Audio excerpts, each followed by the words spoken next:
Stephen Strasburg was the top pick in June's draft, and the Nationals have a deadline of midnight to try to reach an agreement with him.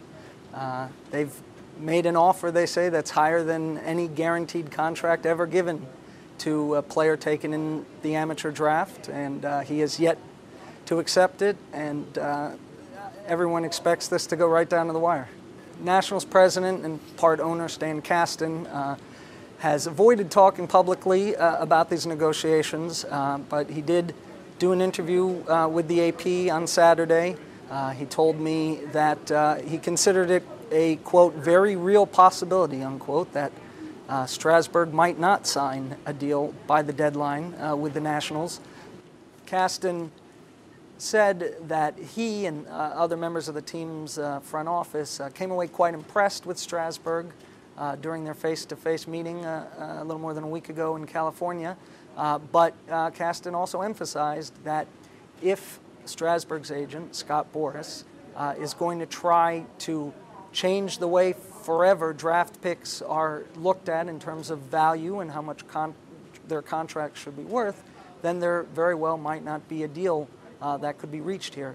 Kasten spoke to the AP about the possibility of Strasburg being in the major leagues on opening day in 2010 if he were to sign and get into the system right away.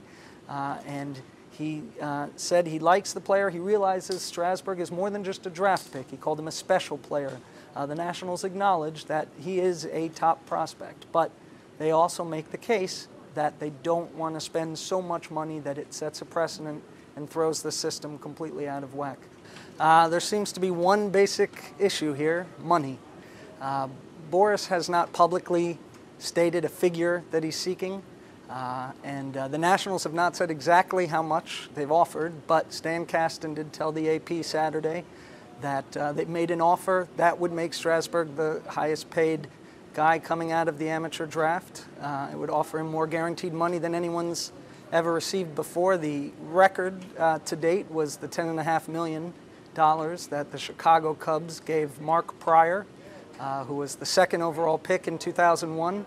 If Strasburg doesn't reach a deal with the Nationals by the deadline, he does have some options. He can return to San Diego State. He has eligibility left in college there. He was a dominant college pitcher. Won the Golden Spikes Award as the top amateur player in the United States. He went 13-1. He threw a no-hitter. He led Division I college baseball pitchers in strikeouts and ERA this season. So that's one option. He could look into going to Japan, perhaps. He could look into playing in an independent league. What he can't do for a year is play for any major league team or any minor league team affiliated with a major league team.